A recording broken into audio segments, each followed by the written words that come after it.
Là, il s'excuse parce que là, il a un engagement. Donc, je vous ferai juste une présentation introductive par rapport au cancer colorectal. Je tenais à vous donner l'historique par rapport au plan et en même temps la situation du cancer colorectal en Algérie.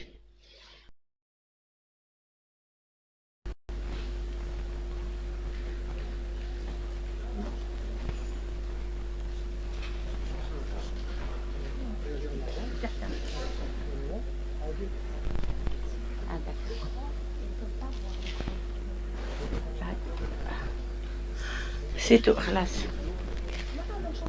يشوفوش هابط.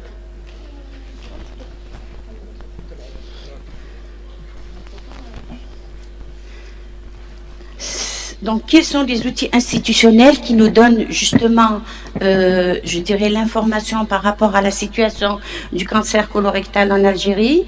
Donc, premièrement, je vais vous parler du plan cancer 2015-2019. Vous savez que dans ce plan cancer, initialement, le cancer colorectal n'était pas un focus par rapport à la priorité de dépistage donc, du cancer colorectal comme priorité nationale, d'autant plus que si on tient compte après de la situation, vous trouverez une explication par rapport à cette approche.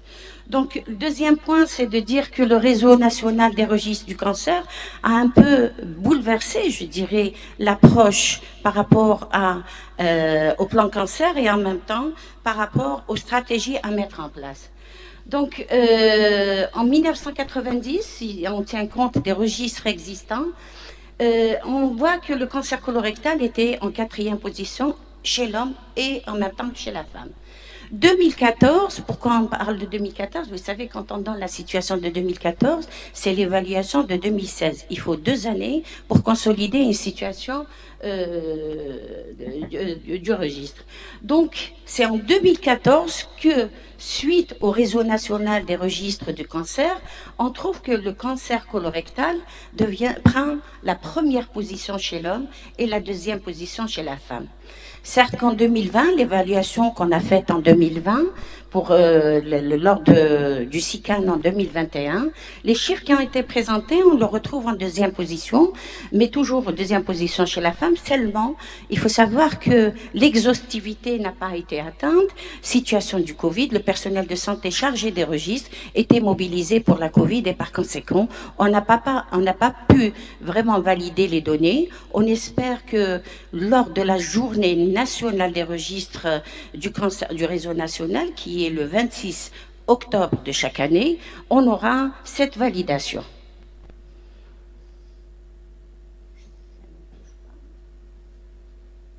Alors, pour ce qui est de la situation, quand on prend les cancers chez la femme, donc tenons compte des registres de la situation 2020, donc pour la femme, on a 27 000 nouveaux cas du cancer, et que le colorectal, on avait 3 200 nouveaux cas cancer colorectal chez la femme. Chez l'homme, c'est 23 000 nouveaux cas, toutes localisations confondues, et 3 300 donc cancer colorectal chez l'homme. Sur les 50 000 nouveaux cas en 2020, 6 500 nouveaux cas de cancer colorectal qui ont été diagnostiqués.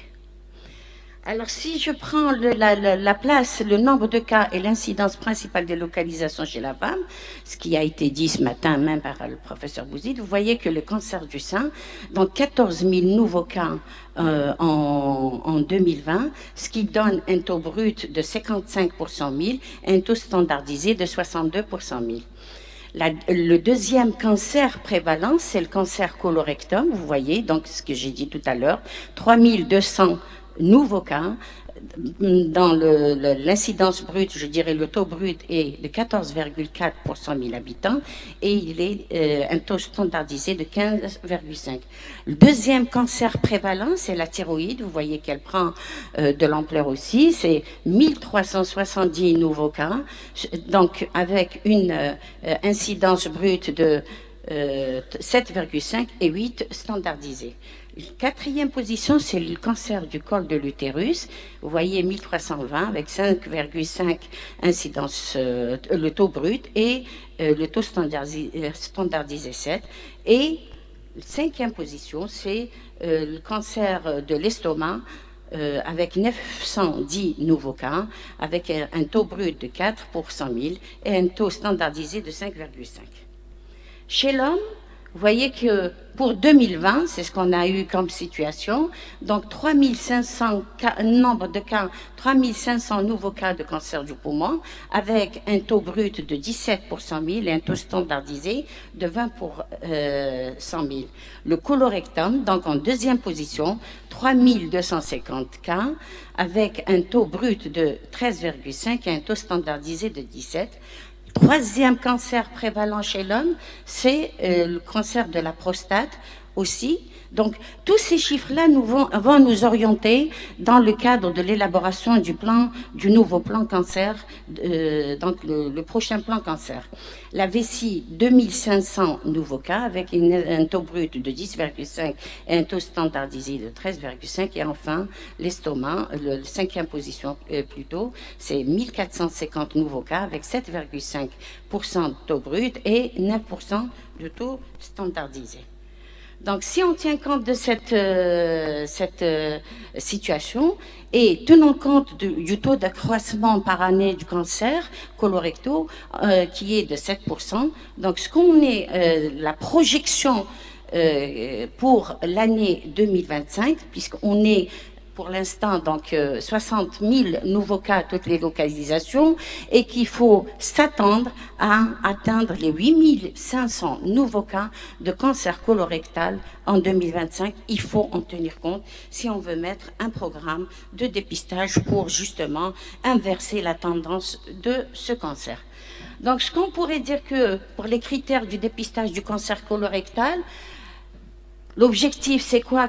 Donc, il faut tenir compte du fardeau de la maladie visée, qui est important, puisqu'il entraîne une mortalité et une morbidité importante. Il faut tenir compte de l'incidence, de la prévalence, voire aussi de la mortalité. La pertinence et la faisabilité du programme de dépistage. Et je pense, les expériences du programme pilote de Béjaïa va nous orienter par rapport à cette approche. L'histoire naturelle de la maladie, donc, qui est bien codifiée, c'est ce qui nous permet d'agir et quand il faut agir, et puis que les tests de dépistage et de confirmation diagnostique sont adéquats. Il faut quand même aussi tenir compte des tests existants en Algérie. Les traitements disponibles sont capables aussi de modifier favorablement le cours de la maladie. Les risques et les inconvénients liés aux tests et aux traitements sont acceptables au regard des bienfaits escomptés, et puis qu'il existe des preuves convaincantes de la capacité du dépistage à réduire la mortalité. Le rapport aussi coût-efficacité est raisonnable. Il faut tenir compte que le coût de la recherche des cas ne soit pas disproportionné par rapport au coût global des soins médicaux.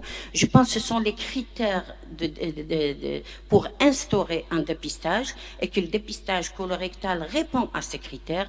Donc, à nous maintenant, dans le cadre du prochain plan, comment faire en sorte justement de généraliser le dépistage du cancer colorectal en adéquation avec les moyens existants et comment faire en sorte maintenant de réduire la mortalité liée au cancer et donc répondre à réduire aussi les coûts relatifs à la prise en charge de cette maladie. Voilà ce que je voulais vous dire.